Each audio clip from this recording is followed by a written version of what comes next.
അപ്പോൾ കഴിഞ്ഞ വീഡിയോയിൽ നമ്മൾ വോളിയോമെട്രിക് അനാലിസിസ് എന്താണെന്ന് പറഞ്ഞു, ഗ്രാവിമെട്രിക് അനാലിസിസ് എന്ന് പറഞ്ഞാൽ എന്താണെന്ന് പറഞ്ഞു, അതേപോലെ ടൈട്രൻറ്റ്, ടൈട്രേറ്റ്. ഇനി എന്താണ് ടൈട്രേഷൻ? ടൈട്രേഷൻ എന്ന് പറഞ്ഞു കഴിഞ്ഞാൽ ആക്ച്വലി എന്താണ്, ആ പ്രോസസ്സാണ്. അതായത് കോഡിക്കൽ ഫ്ലാസ്കിൽ 20 ml സോഡിയം ഹൈഡ്രോക്സൈഡ് എടുക്കുക, ബ്യൂററ്റിൽ ഒരു ആസിഡ് എടുക്കുക, എന്നിട്ട് രണ്ടും തമ്മിൽ റിയാക്ട് ചെയ്യുക, ഇൻഡിക്കേറ്ററൊക്കെ ആഡ് ചെയ്തിട്ട് ആ പ്രോസസ്സിനെ വിളിക്കുന്ന പേരാണ് titration. Okay, titration is the slow addition of one solution of a known concentration to a known volume of another unknown concentration. Titration is the slow addition of one solution of known concentration to a known volume of another solution of unknown concentration until the reaction reaches neutralization. അപ്പോൾ ഒരു non concentrated solution, ഇപ്പം ഇങ്ങനെ എടുക്കും, ഒരു example വെച്ചിട്ട് പറയുകയാണെങ്കിൽ കേട്ടോ, ഇപ്പം HCl അതിൻ്റെ കോൺസെൻട്രേഷൻ നമുക്ക് അറിയും, അത് ഇവിടെ നമ്മൾ എടുക്കുക ബ്യൂറേറ്റ് കേട്ടോ. ഈ ഡെഫിനേഷൻ നമുക്ക് പല വിധത്തിൽ പറയാം കേട്ടോ. അപ്പോൾ HClൻ്റെ കോൺസെൻട്രേഷൻ നമുക്ക് അറിയുന്നിരിക്കുക, NaOH സൊല്യൂഷൻ്റെ നമുക്ക് അറിയില്ല കേട്ടോ. അത് വെച്ചിട്ട് ഈ ഡെഫിനേഷൻ എങ്ങനെയാണ് നമുക്ക് നോക്കാം. Titration is the slow addition of one solution എന്ന് പറഞ്ഞാൽ HCl സൊല്യൂഷൻ കേട്ടോ, ഓഫ് നോൺ കോൺസെൻട്രേഷൻ, HClൻ്റെ കോൺസെൻട്രേഷൻ നമുക്ക് അറിയാമല്ലോ, to a known volume of another solution.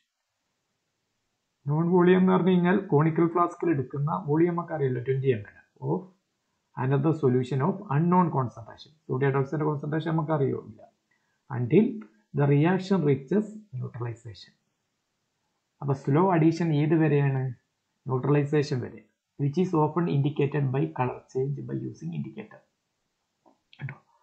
അപ്പോൾ നമ്മൾ എന്താ ചെയ്യുന്നത്, അപ്പോൾ HClൻ്റെ കോൺസെൻട്രേഷൻ നമുക്ക് അറിയും, NaOHൻ്റെത് അറിയില്ല കേട്ടോ. അപ്പോൾ ആ കോൺസെപ്റ്റ് വെച്ചിട്ടാണ് നമ്മൾ ഈ ഡെഫിനിഷൻ ഇവിടെ പറയുന്നത് കേട്ടോ. അപ്പോൾ ഈ ഡെഫിനിഷൻ പല വിധത്തിൽ പറയാം. ചില സമയം നമുക്ക് എന്തായിരിക്കും, NaOHൻ്റെ കോൺസെൻട്രേഷൻ അറിയും, HClൻ്റെ അറിയില്ല. അപ്പോൾ ഡെഫിനിഷന് ചെറുങ്ങനൊരു ചേഞ്ച് വരും കേട്ടോ. അപ്പം HClൻ്റെ കോൺസെൻട്രേഷൻ അറിയും, NaOHൻ്റെ അറിയില്ല. ആ വിധത്തിലുള്ളൊരു ഡെഫിനിഷനാണ് കേട്ടോ. അതായത് ആസിഡിൻ്റെ കോൺസെൻട്രേഷൻ നമുക്ക് അറിയും, HCl എന്നാൽ it is an example of acid. ആസിഡിൻ്റെ കോൺസെൻട്രേഷൻ അറിയും, ബേസിൻ്റെ കോൺസെൻട്രേഷൻ അറിയില്ല. അങ്ങനത്തെ ഒരു സിറ്റുവേഷനിൽ ടൈട്രേഷൻ്റെ ഡെഫിനിഷൻ നമ്മൾ എടുക്കുക. അതാണ് ഇവിടെ ഒരു ജനറൽ ഡെഫിനിഷൻ ആയിട്ട് നമ്മൾ പറഞ്ഞത്. അപ്പോൾ എന്താണ് ടൈട്രേഷൻ എന്ന് പറഞ്ഞാൽ, it is the slow addition of one solution എന്ന് പറഞ്ഞാൽ HCl solution of known concentration, HClൻ്റെ കോൺസെൻട്രേഷൻ നമുക്ക് അറിയും, to a known volume. Known volume എന്ന് പറഞ്ഞു കഴിഞ്ഞാൽ known volume of another solution of unknown concentration. Unknown concentration എന്ന് പറഞ്ഞാൽ NaOHൻ്റെ കോൺസെൻട്രേഷൻ നമുക്ക് അറിയില്ല, അത് വേറൊരു സൊല്യൂഷൻ ആണല്ലോ. HCl സൊല്യൂഷൻ അല്ലാത്ത വേറൊരു സൊല്യൂഷനാണ് ഓഫ് നോൺ വോളിയം. അതിൻ്റെ വോളിയം 20 ml ആണ് ഇപ്പം ചെയ്തത്. അണ്ടിൽ ഇതുവരെ ആഡ് ചെയ്യണം the reaction riches neutralisation. Neutralisation ആകുന്നത് വരെ അപ്പം എന്താണ്, കോൺസെൻട്രേഷൻ അറിയുന്ന ഒരു ആസിഡ് സൊല്യൂഷൻ ഡ്രോപ്പ് ആയിട്ട് ആഡ് ചെയ്യുക. ഏതുവരെ ആഡ് ചെയ്യണം? ന്യൂട്രലൈസേഷൻ വരെ. എന്തിലോട്ടാണ് ആഡ് ചെയ്യേണ്ടത്?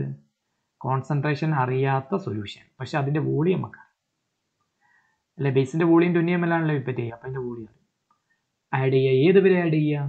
ന്യൂട്രലൈസേഷൻ വരെ. എങ്ങനെയാണ് ന്യൂട്രലൈസേഷൻ എത്തിയെന്ന് നമ്മൾ അറിയാം. അതിന് നമ്മളൊരു ഇൻഡിക്കേറ്റർ ആഡ് ചെയ്യും. ആ ഇൻഡിക്കേറ്റർ എന്ത് ചെയ്യും? കളർ ചേഞ്ച് ചെയ്യും. ഇപ്പോൾ സോഡിയം ഹൈഡ്രോക്സൈഡ് നമ്മൾ ഫിനോപ്തലിൻ ആഡ് ചെയ്ത് കഴിഞ്ഞാൽ അത് പിങ്ക് കളറായിരിക്കും ഉണ്ടാവുക തുടക്കത്തിൽ. ന്യൂട്രലൈസേഷൻ ആയി കഴിഞ്ഞാൽ എന്ത് ചെയ്യും? അത് കളർലെസ് ആയി മാറും. ഇനി മീഥിൽ ഓറഞ്ച് ആണ് ആഡ് ചെയ്യുന്നതെങ്കിൽ സോഡിയം ഹൈഡ്രോക്സൈഡിൽ നമ്മൾ ഫസ്റ്റ് ആഡ് ചെയ്യും മീഥിൽ ഓറഞ്ച് 1 ഡ്രോപ്പ്, അപ്പം ഗോൾഡൻ യെല്ലോ ആയി മാറും. ന്യൂട്രലൈസേഷൻ ആയി കഴിഞ്ഞാൽ റെഡിഷ് ഓറഞ്ച് ആയി മാറും കേട്ടോ. അപ്പോൾ okay, that is in A titration A solution of known concentration is reacted with a solution of unknown concentration in order to find the concentration of unknown solution. അപ്പോൾ നമ്മൾ ചെയ്യുന്നത് എന്താണ്, ടൈട്രേഷനിൽ ഒരു കോൺസെൻട്രേഷൻ അറിയുന്ന സൊല്യൂഷനെ കോൺസെൻട്രേഷൻ അറിയാത്ത സൊല്യൂഷനുമായി റിയാക്ട് ചെയ്യും. അപ്പോൾ നമുക്ക് എന്ത് ചെയ്യാൻ പറ്റും? അതിൻ്റെ കോൺസെൻട്രേഷൻ കണ്ടുപിടിക്കാൻ പറ്റും. എങ്ങനെ കണ്ടുപിടിക്കാൻ നിങ്ങൾക്ക് അറിയാം, N1 V1 = N2 V2 equation ഉപയോഗിച്ചിട്ട് കണ്ടുപിടിക്കാൻ പറ്റും. ഓക്കെ, ഇനി എൻ പോയിന്റ് എന്ന് പറഞ്ഞു കഴിഞ്ഞാൽ എന്താണ് end point? The point at which titration or neutralisation reaction is just completed is called end point. അപ്പം ഇൻഡിക്കേറ്റർ കളർ എപ്പോഴാണ് ചേഞ്ച് ചെയ്യുക? End point. അപ്പോൾ എൻ പോയിന്റ് എന്ന് പറഞ്ഞു കഴിഞ്ഞാൽ ന്യൂട്രലൈസേഷൻ പോയിന്റ്. എന്താ ന്യൂട്രലൈസേഷൻ പോയിന്റ് പറഞ്ഞു കഴിഞ്ഞാൽ ടൈട്രേഷൻ കംപ്ലീറ്റ് ചെയ്യുന്ന അല്ലെങ്കിൽ ന്യൂട്രലൈസേഷൻ കംപ്ലീറ്റ് ചെയ്യുന്ന പോയിന്റിന് വിളിക്കുന്ന പേരാണെന്ത്? എൻഡ് പോയിന്റ് ഓഫ് ടൈട്രേഷൻ എന്നാണ് പറയുന്നത്. ഓക്കെ. ഇനി ഇക്വലന്റ് പോയിന്റ് എന്നൊരു പോയിന്റ്. The theoretical end point is called equivalent point. ഇപ്പം നമുക്ക് ബ്യൂററ്റ് എന്ന് നമ്മൾ എന്താ ചെയ്യുക? HCl ഡ്രോപ്പ് ആയിട്ടാണ് ഒഴിക്കുക. അപ്പോൾ ഒരു പെർട്ടിക്കുലർ പോയിന്റിൽ എന്ത് ചെയ്യും? കോണിക്കൽ ഫ്ലാസ്കിലെ സൊല്യൂഷൻ്റെ കളർ ചേഞ്ച് ചെയ്യും. ആ ചേഞ്ച് ചെയ്യുന്നതാണ് എൻ പോയിന്റ് എന്ന് പറയുന്നത്. അപ്പോൾ എൻ പോയിന്റ് എന്ന് പറഞ്ഞു കഴിഞ്ഞാൽ എന്താണ്? കോണിക്കൽ ഫ്ലാസ്കിലെടുത്ത NaOH കംപ്ലീറ്റ് ആയി റിയാക്ട് ചെയ്യും. എന്തുമായിട്ടാണ് റിയാക്ട് ചെയ്യുന്നത്? ബ്യൂററ്റ് എന്ന് ഒഴിക്കുന്ന ആസിഡുമായി കംപ്ലീറ്റ് ആയി റിയാക്ട് ചെയ്യുന്ന ഒരു പോയിന്റ് ഉണ്ട്, അല്ലെങ്കിൽ ന്യൂട്രലൈസേഷൻ പോയിന്റ് എന്ന് പറയും. ആ പോയിന്റിനെ വിളിക്കുന്ന പേരാണ് എൻ പോയിന്റ്. പക്ഷേ ബ്യൂററ്റ് എന്ന് വരുന്ന ഡ്രോപ്പുകൾ ഉണ്ട്, ആ ഡ്രോപ്പിനൊരു സൈസ് ഉണ്ട്, അത് നമുക്ക് കുറക്കാൻ പറ്റില്ല. ശരിക്കും ചെറിയ ഡ്രോപ്പാണ് നമ്മൾ ഉപയോഗിക്കേണ്ടത്. പക്ഷേ സാധാരണ ബ്യൂററ്റ് ഉപയോഗിച്ചിട്ട് നമുക്ക് ചെയ്യാൻ പറ്റും. അപ്പോൾ തിയററ്റിക്കലായിട്ടുള്ളൊരു പോയിന്റ് ഉണ്ട് കേട്ടോ. ഇപ്പം നമുക്ക് 21.2 എന്ന് കിട്ടിയെന്ന് കൂട്ടുക. 21.2 അതായത് യഥാർത്ഥത്തിൽ 21.00034 എന്നൊക്കെ ആയിരിക്കും കിട്ടേണ്ടത് കേട്ടോ. അതിൻ്റെ കറക്റ്റ് പോയിന്റ് എന്ന് പറയും കേട്ടോ. അപ്പോൾ ആ കറക്റ്റ് പോയിന്റ് ആണ് അത് തിയററ്റിക്കൽ എൻ പോയിന്റ് എന്നാണ് വിളിക്കുന്നത്. ഇത് നമുക്ക് ചെയ്യുമ്പം ഈക്വലൻ പോയിന്റ് അല്ല കിട്ടുക. എന്താണ് കിട്ടുക? എൻ പോയിന്റ് ആണ് കിട്ടുക. എൻ പോയിന്റ് എന്ന് പറഞ്ഞു കഴിഞ്ഞാൽ ബ്യൂററ്റിന്റെ നോസിലിന്റെ സൈസ് വളരെ കുറച്ച് കഴിഞ്ഞാൽ നമുക്ക് എന്ത് കിട്ടും? അതിന്റെ കറക്റ്റ് ന്യൂട്രലൈസേഷൻ പോയിന്റ് കിട്ടും, അല്ലെങ്കിൽ ആ ടൈട്രേഷൻ കംപ്ലീറ്റ് ചെയ്യുന്ന പോയിന്റ് കിട്ടും. ആ പോയിന്റിനെയാണ് എന്ത് വിളിക്കുന്നത്? Theoretical end point. നമുക്ക് ചെയ്താൽ കിട്ടൂല, കാരണം ബ്യൂററ്റിന്റെ നോസിൽ വളരെ സൈസ് കുറച്ച് കഴിഞ്ഞാൽ ടൈട്രേഷൻ തീരൂല, കുറേ സമയം. അപ്പോൾ അതുകൊണ്ട് നമുക്ക് എൻ പോയിന്റ് ആണ് കിട്ടുക, ഈക്വലൻ പോയിന്റ് അല്ല. ഈക്വലൻ പോയിന്റ് അതിന്റെ കറക്റ്റ് പോയിന്റ് ആണ് കേട്ടോ. ഓക്കെ. ഇനി ഇൻഡിക്കേറ്റർ എന്താണ്? നമ്മൾ പറഞ്ഞില്ലേ ഇൻഡിക്കേറ്റർ എന്ത്? N point. അപ്പോൾ യഥാർത്ഥത്തിൽ ഇൻഡിക്കേറ്റർ എന്ന് പറഞ്ഞു കഴിഞ്ഞാൽ എന്താണെന്നാണ് പറയുന്നത്. ഇൻഡിക്കേറ്റർ എന്ന് പറഞ്ഞ സബ്സ്റ്റൻസ് ആണ് which change colour due to change in pH. pH മാറുമ്പോൾ എന്ത് മാറും? കളർ ചേഞ്ച് ചെയ്യുന്ന സബ്സ്റ്റൻസ് ആണ് ഇൻഡിക്കേറ്റർ എന്ന് പറയുന്നത് കേട്ടോ. It is used to find the end point of a titration. ഒരു ടൈട്രേഷൻ്റെ എൻ പോയിന്റ് അല്ലെങ്കിൽ ന്യൂട്രലൈസേഷൻ പോയിന്റ് കണ്ടുപിടിക്കാൻ വേണ്ടിയിട്ടാണ് ഇൻഡിക്കേറ്റർ ഉപയോഗിക്കുന്നത്. അപ്പോൾ അതെന്ത് ചെയ്യും? pH ചേഞ്ച് ചെയ്യും. അപ്പോൾ എന്താ സംഭവിക്കുന്നത്? സോഡിയം ഹൈഡ്രോക്സൈഡ് നമ്മൾ കോണിക്കൽ ഫ്ലാസ്കിൽ എടുക്കും. അതിനൊരു pH ഉണ്ട്. അതിൻ്റെ pH എന്ന് പറഞ്ഞു കഴിഞ്ഞാൽ 14 ആയിരിക്കും, അല്ലെങ്കിൽ 13 ഒക്കെ ആയിരിക്കും. pH സ്ട്രോങ് ബേസ് ആണ് കേട്ടോ. അപ്പോൾ നമ്മൾ ആസിഡ് ഇങ്ങനെ ആഡ് ചെയ്യുമ്പോൾ, ബ്യൂററ്റിൽ നിന്ന് ആഡ് ചെയ്യുമ്പോൾ എന്താ ചെയ്യുക? ബ്യൂററ്റിൽ നിന്ന് ആസിഡ് ആഡ് ചെയ്യുമ്പോൾ കോണിക്കൽ ഫ്ലാസ്കിലെ സോഡിയം ഹൈഡ്രോക്സൈഡിൻ്റെ കോൺസെൻട്രേഷൻ ഇങ്ങനെ കുറയും. എന്താ കുറയാൻ കാരണം? സോഡിയം ഹൈഡ്രോക്സൈഡും HClഉം റിയാക്ട് ചെയ്തിട്ട് സോഡിയം ക്ലോറൈഡും വെള്ളവും ഉണ്ടാവും കേട്ടോ.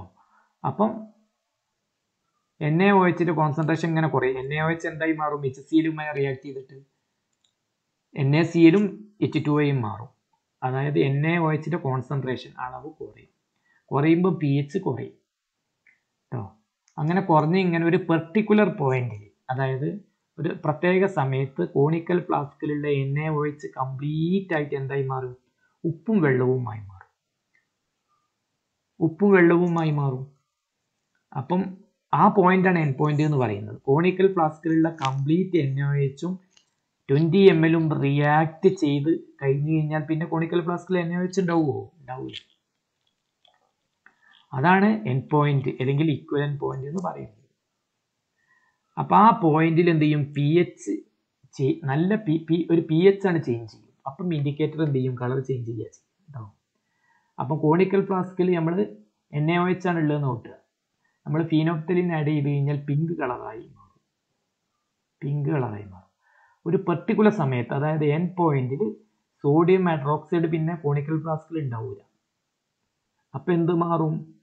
കോണിക്കൽ ഫ്ലാസ്കുകളിൽ NaOH കംപ്ലീറ്റ് മാറി NaClഉം എന്തായി മാറും? H2ആയി മാറും. പിന്നെ നമ്മൾ HCl ഒഴിച്ച് കഴിഞ്ഞാൽ എന്താ സംഭവിക്കുക? കോണിക്കൽ ഫ്ലാസ്കിൽ HCl ആണ് ഉണ്ടാവുക. അപ്പോൾ HClന്റെ pH എത്ര? 1 അല്ലെങ്കിൽ 2 ഒക്കെ ആയിരിക്കും. അപ്പം കോണിക്കൽ ഫ്ലാസ്കിൽ ഒരു ഡ്രോപ്പ് NaOH ഉണ്ട് നോക്കുക ഉണ്ടെങ്കിൽ അതിൻ്റെ pH എന്ന് പറഞ്ഞു കഴിഞ്ഞാൽ 14 13 ആയിരിക്കും. അപ്പോൾ 14 13 ആവുമ്പോൾ ഫിനോഫ്തലിന് പിങ്ക് കളറാണ് ഉണ്ടാവുക.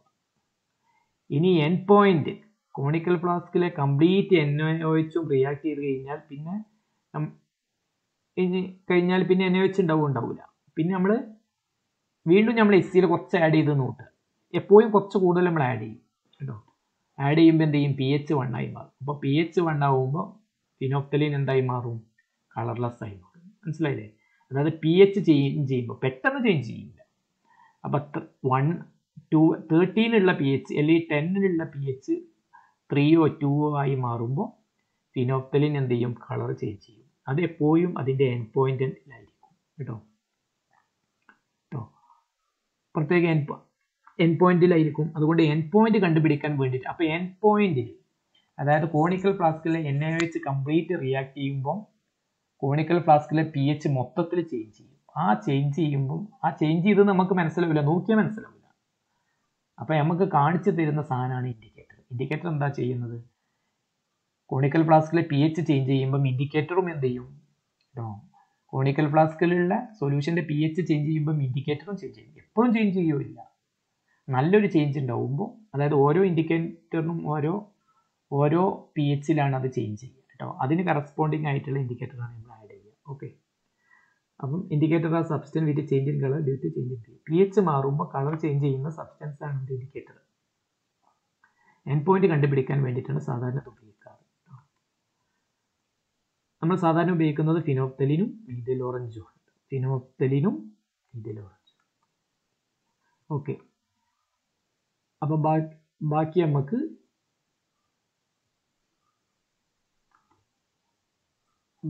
അടുത്ത വീഡിയോയിൽ പറയാം. ഓക്കെ.